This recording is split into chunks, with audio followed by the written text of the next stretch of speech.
Families in Johannesburg have been rushing to Braamfontein Cemetery to check on the remains of their loved ones following vandalism at the site.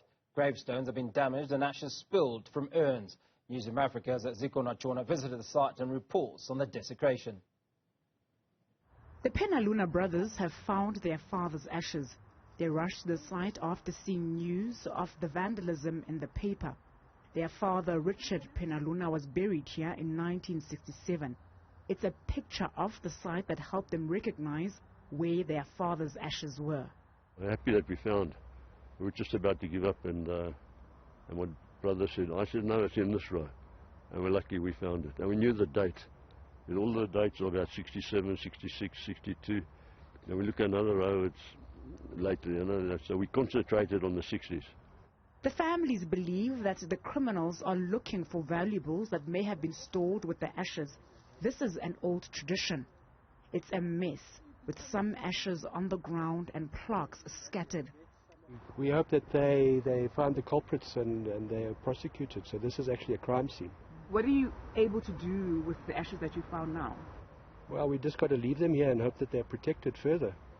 We're not actually allowed to take anything away here. This is, as I said, it's a crime scene. For this family, all their ashes are still safe and sealed. We've just been lucky, and we're lucky enough have the stones still intact. But as you can see around you, it's completely random which ones have been damaged. This man says he's chosen to take his mother's ashes. The cemetery contains Commonwealth burials of the First and Second World Wars. Johannesburg City Parks and Zoo, responsible for the protection of the site, says vandalism continues to be a huge challenge. The city is urging residents to assist in ensuring that this culture stops. Families are hoping that something will be done to ensure that no further damage is caused. They're certainly disappointed that this could not be prevented. For Newzroom Afrika on Channel 405, I'm Zico in Johannesburg. Now, staying with that story, I'm now joined by spokesperson of the Johannesburg City Parks and Zoo, Jenny Moodley, for a conversation. Jenny, good afternoon. Thanks for speaking to us. Just give us some insights into your reaction into these acts of vandalism and desecration that we've just learnt of. Yes, we are quite disturbed by the incident. As you can imagine, we've been on site a few times. We have to look at interventions that we need to put in place. We have found that while a large section of the memorial area has been vandalized, there are sections that have been affected due to inclement weather, wear and tear and so on, where the plaques have fallen off. That needs to be reinstated. We ideally would like to work with the affected families to ensure that that is done speedily. Right now, we've tried to thin out the dense tree cover, so we've got teams on site cleaning up just to ensure that there's greater visibility to enable better security interventions to take place. We've got 4 security guards that we've deployed. We've made sure that in terms of lighting and fencing, the procurement processes have started for that. The large concern we have is that this is a sprawling space, and that, yes, there will never be adequate security personnel in place, largely because crime is very much an opportunistic issue. So there's opportunistic crime happening, and when your security personnel are on the other side, we find that this is, again, opportunistic crime. But again, you know, we don't have a centralized access point. Over time, we found that panels of the fencing have been missing, have been stolen. So we need to look at how we can up our security, but mostly we want to call on families to visit the memorials of their loved ones, and let's work together to make sure that these plaques are reinstated. Now, one of the things that Zico Nachona, reporter, talked about on site when she visited was the issue of potential valuables being amongst some of the things that were stolen. Is this the reason, do you think, that these criminals are coming in and vandalizing or stealing urns and so on? You know, we looked at inside some of those where the memorial plaques have fallen off or lying on the ground. We are a little bit conflicted, because on one hand we found that there's just this random number of plaques that are all lying on the floor, not broken in half, not damaged. On the other level, we also looked inside some of the niches or the cubicles, and we found that ash is very much intact. Over time, some of the urns, the boxes, as you can imagine, some of which are over half a century old, so there is that decaying process that's taken place. But, at this stage, there's just no rational reason of why some of these plaques have been vandalized at the level it has been. And so our understanding or our take on it is largely this has been done by some deranged individual, just absolute mindless and very saddening. So 2 questions for you, Jenny. Is this a solitary incident? Did it happen over time? Did you just discover that it's happened? And secondly, have you engaged the South African Police Service, and what is that conversation looking like? Are there any suspects at this point?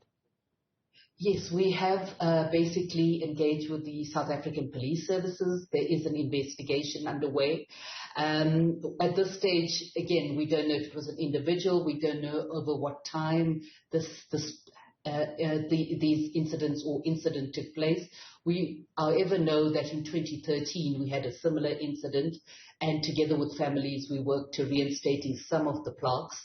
So we have some of the plaques in safekeeping from that year because a lot of families hadn't made contact. So for us, again, it's about trying to find relevant families. We want to reinstate the area. It needs quite an extensive tidy up, cleaning up, and I think that we can do that together with families, but more importantly, we want to just restore the integrity of that space. Now, Jenny, what advice do you have for family members whose family members are buried at the cemetery? Obviously, there will be a lot of agitation and anxiety, admittedly. Yes, lots. I encountered 2 family members while I was there earlier today, and I can tell you that they were quite glad none of their headstones were vandalized. So they left a little bit happier. But we have come across other families who have been affected, and we'd like to say to them, we need to work together with you. We need to find out how we can secure that area, and we hope that once the lighting and the fencing is in place, we can then create some sort of register for you to come in when you come in regularly to check on your loved one. There's some beautiful urns in there. We've seen some old heritage boxes, and that wasn't taken away. So again, it reinforces our thinking that possibly just some mindless person with nothing to steal, nothing to take away, but just went on a spree pulling out these plaques. Because again, it wasn't broken. These plaques, we've come across a few that have been and probably fell to the ground and broken halves, but there was no signs that there was a random breaking or smashing of these. It just looks like all the plaques are lying adjacent to it, and would require somebody with a lot of strength to pull that out. So, again, we're going to leave this to the South African Police Services. We would like to say this is not unique. We've seen issues like this globally in other cemeteries in the country. And, we always stay on high alert, especially around Halloween. We find that not just our memorial plaques, but also some of our grave sites, headstones and tombstones and so on are vandalized over this period. We also ask families to consider very wisely what material they utilize when installing very expensive memorials. And these can lend to theft and vandalism.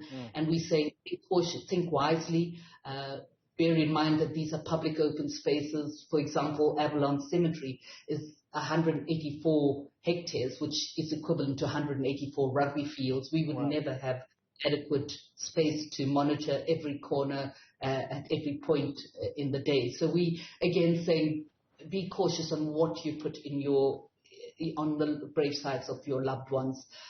We can only do that much when it comes to security. And again, the bylaws are extremely clear. It says the onus of any embellishment, at any grave site, at any memorial, lies with the family. And we ask you to be mindful of these concerns. Jenny Moodley, certainly hope that you come to some resolution, and appreciate your time this afternoon.